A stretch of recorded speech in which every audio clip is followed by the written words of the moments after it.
Indian Prime Minister Narendra Modi and Chinese President Xi Jinping are set to hold bilateral talks on the sidelines of the BRICS Summit in Russia's Kazan.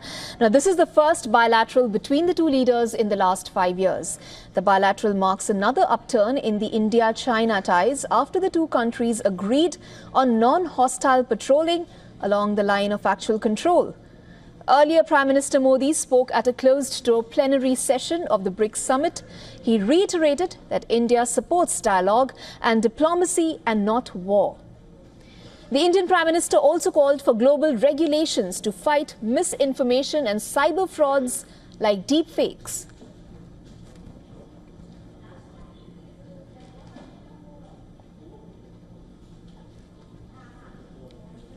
नए स्वरूप में BRICS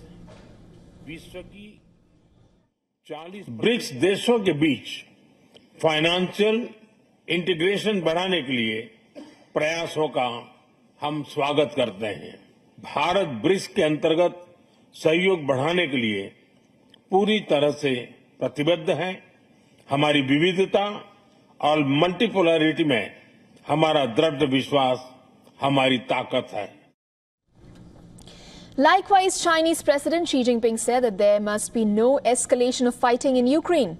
He reiterated Beijing's position to push for ceasefire in Gaza at the earliest possible opportunity as he addresses leaders of the BRICS group of emerging economies.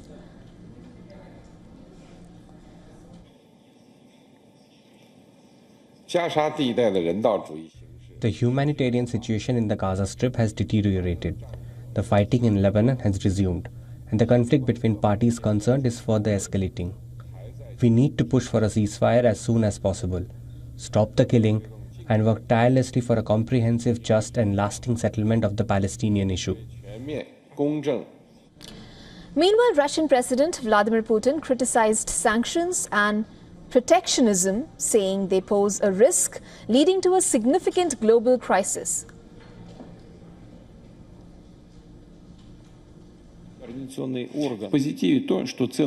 There is still a significant risk for a crisis. This is caused not only by rising geopolitical tensions but also by the persistently rising debt load in developed nations, the expansion of unilateral sanctions, protectionism and unfair competition. Remember, around 20 world leaders have gathered in the central city of Kazan, the largest diplomatic forum in Russia since Putin ordered troops into Ukraine in 2022.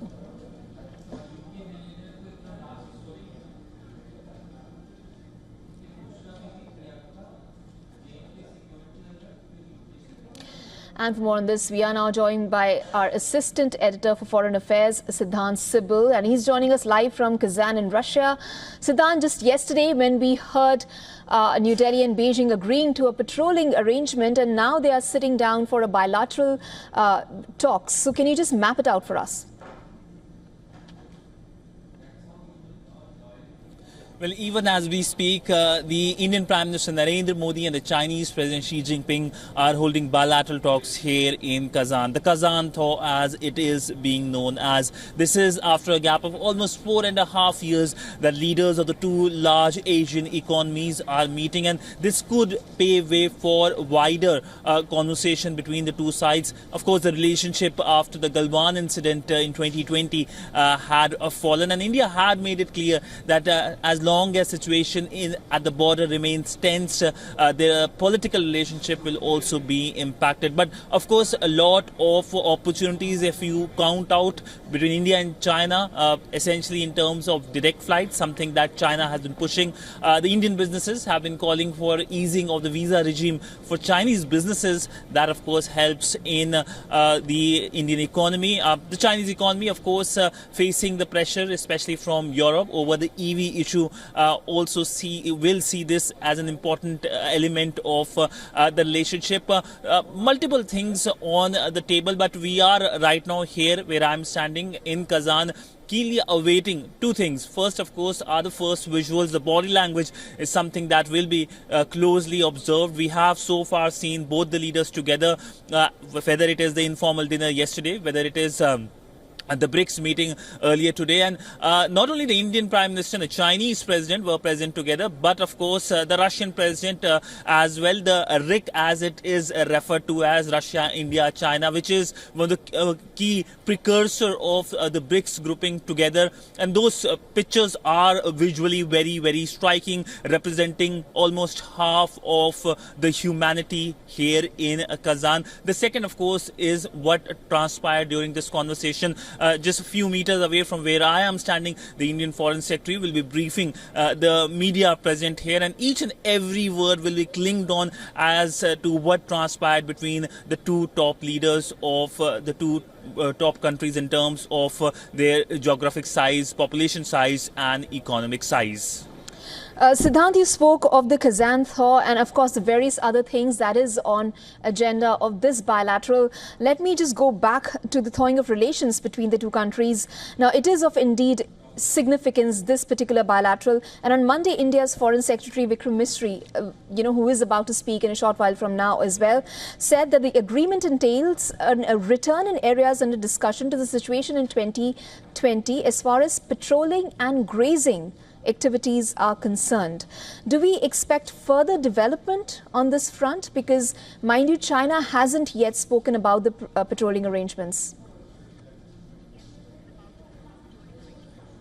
Well, essentially the only bit everyone knows which has been presented publicly is the Indian Foreign Secretary detailing that a patrolling agreement has been achieved, and the patrolling rights will be at the same level as they were in pre-2020 levels. Now, essentially that means status quo that was present on the ground before 2020. That year is important in terms of the Galwan incident. We have already talked about how the Galwan incident was responsible for the India-China relationship. But other than that, no details has been given out either by the Chinese side or the Indian side. But there is a confirmation from the Chinese side that this has happened.